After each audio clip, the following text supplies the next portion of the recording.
We all have that fantasy of moving into the perfect house. The quiet street, the manicured lawn, the feeling of complete security behind a dead-bolted door. That's what Sarah and Mark thought they found. A beautiful colonial home in a suburb of Ohio where the loudest thing you'd usually hear is the wind moving through the oak trees. But within a week, the silence didn't feel peaceful. It felt heavy. Their next-door neighbor lived in a faded blue house, a place that looked like it hadn't been updated since the 70s. The man living there was elderly, thin, with skin that looked like parchment paper. He didn't have a job, he didn't have friends, and he didn't have a life, except for the one he spent watching us.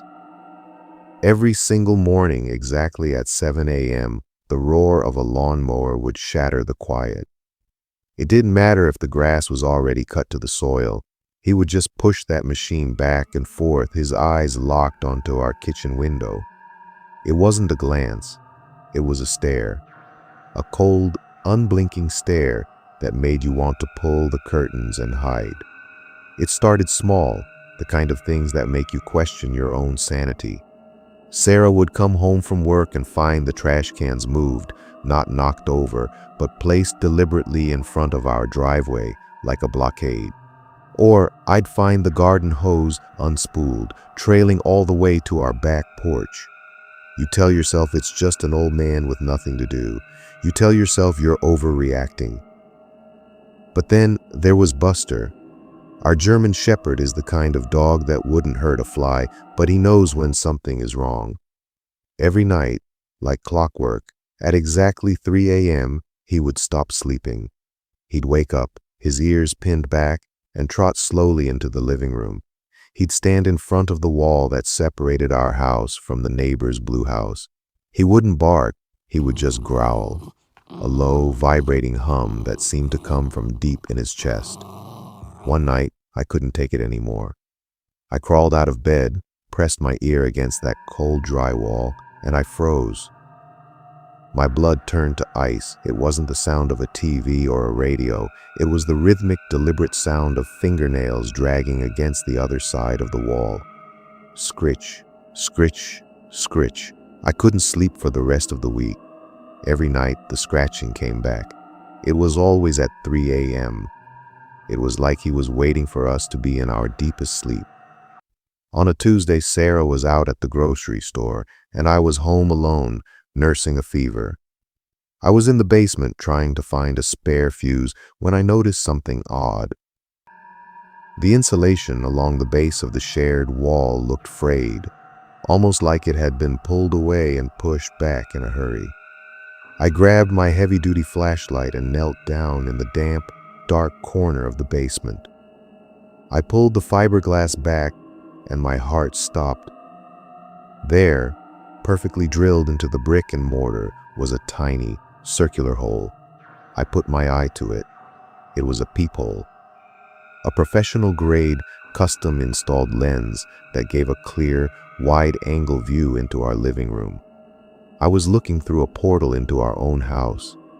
Itok, he hadn't just been watching from the yard. He had been living inside the crawl space, inches away from where we ate, where we talked, and where we slept. I backed away, stumbling over my own feet, unable to scream. I called the police, but when they searched his house, the crawl space was empty.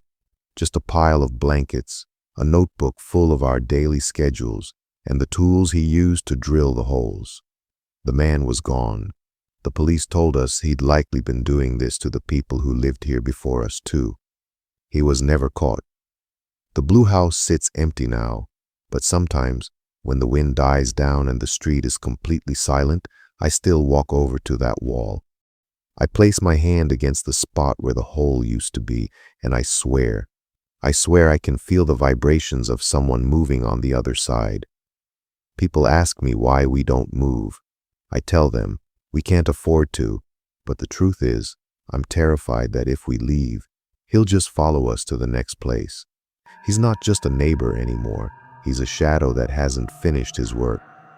So check your walls tonight, because you never know who's waiting for you to turn off the lights. When you move into a large apartment complex in a city like Chicago, you expect a certain level of anonymity. You pass neighbors in the hallway, you nod, you keep it moving. But my neighbor, Greg, was different. He was the guy who remembered your birthday. He was the guy who'd bring over a homemade lasagna when you were sick, or offer to jump your car in the middle of a blizzard. He was in his late 30s, clean cut, worked as a freelance graphic designer, and lived in the unit directly across from mine. For the first 6 months, I felt lucky. In a city where everyone is a stranger, Greg felt like the brother I never had. He had a key to my place, just in case of emergencies, he said. I trusted him. That was my first mistake.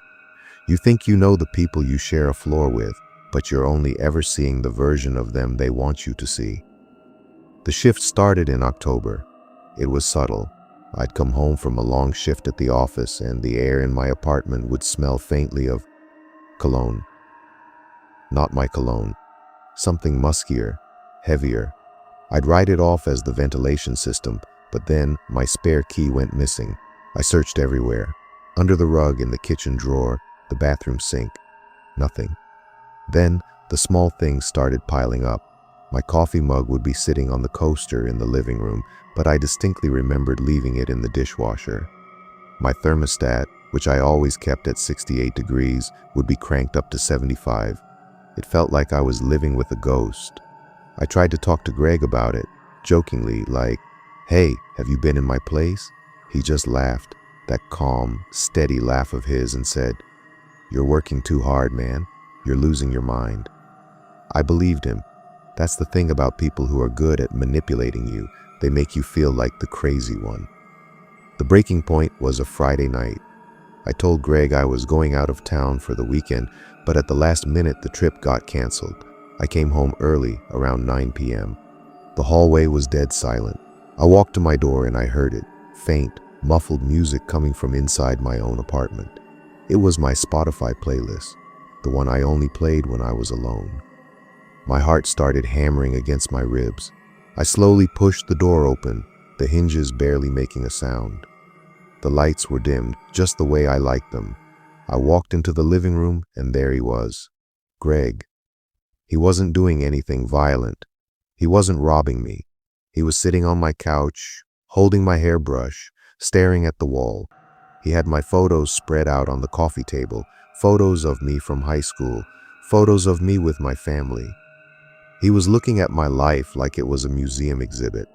He didn't even turn around when I entered. He just said, "You're home early. I was just getting comfortable." I didn't scream. I couldn't. I just backed out, ran down the hall, and called 911 from the stairwell. The police arrested him, but when they searched his unit, the walls were covered in them. Hundreds of Polaroids of me, not just from inside my apartment, but from the grocery store, from my morning commute, even from my office. He hadn't just been my neighbor, he had been my shadow for an entire year. The worst part? He was released on bail 2 weeks later. The court issued a restraining order, but a piece of paper doesn't stop a man who thinks he's entitled to your life. I moved out the next day, leaving everything behind. I live in a different state now, with a high security system and cameras in every room. But even now, sometimes, when I hear a knock at the door, I freeze. I check the peephole. I check the locks. Because I know that for a year I was sleeping with a monster sitting 10 feet away, waiting for the perfect moment to step into my life. And the scariest thought of all, there's probably someone just like Greg living next to you right now. You just haven't looked closely enough yet. College towns in the US are full of these old historic houses that have been carved up into cheap apartments. I was a student at the time, and I landed a steal, a basement studio in a Victorian-era house. The rent was low, the location was perfect, and the landlord, Mr. Henderson, lived on the main floor. He was a quiet, older man who kept to himself. I barely saw him, but from the first night, the house felt wrong. The floorboards above me didn't just creak, they groaned. Like the house itself was struggling to hold its breath. I attributed it to the age of the building, but then the draft started. I'd be sitting at my desk, and I'd feel a sudden icy gust of air, even though the windows were locked tight. I was living in a cold, damp tomb, and I was just the latest person to sign the lease. It was mid-finals week when I finally noticed the patterns. I'd wake up and my things would be shifted, just slightly. A notebook moved an inch to the right, my keys on the table instead of the hook. I blamed my own exhaustion, but then I found the loose floorboard under my bed. I pried it up, thinking I'd find a lost charger, but instead I found a shoebox. Inside were photos, not of me, but of the girl who lived here before me. Dozens of them, all of them taken while she was sleeping in that exact bed. My stomach dropped. I realized this wasn't just a landlord collecting rent. This was a predator collecting victims. I grabbed my phone, ready to bolt, but then I heard it. A soft, scraping sound coming from the ceiling vent, right above my head. It was the sound of fabric rubbing against metal. Shh, shh. Like someone was dragging their body through the narrow space between my ceiling and his floor. Didn't make a sound. I backed into the corner, flashlight in hand, and shone it up into the vent. The grate was slightly ajar. I squinted into the dark, narrow tunnel, and for a split second I saw it. A human eye, wide, bloodshot, and reflecting the light. He wasn't just living upstairs. He had carved out a hollowed-out space in the floor joists. He had been living inside the ceiling for months, watching every move, listening to every breath. He didn't run. He didn't hide. He just stared back at me through the grate, his face twisted into a grin that looked like it had been held there for years. The realization hit me with the force of a physical blow. He had been watching me sleep from inches away every single night. I didn't pack a bag. I didn't grab my laptop. I ran out the front door in my pajamas, left the engine of my car running, and never went back. The police found his nest upstairs, a narrow, disgusting hole lined with hair, fingernail clippings, and journals detailing exactly how he planned to collect me. They never caught him. He vanished into the attic and out into the night. Even now, 3 years later, I live in a house with a vaulted ceiling. I can't stand being in rooms with vents. Every time I hear a creak upstairs, my heart stops. We think we're safe in our own beds, but just remember, next time you hear a settling sound in your house, look up, because he might be closer than you think.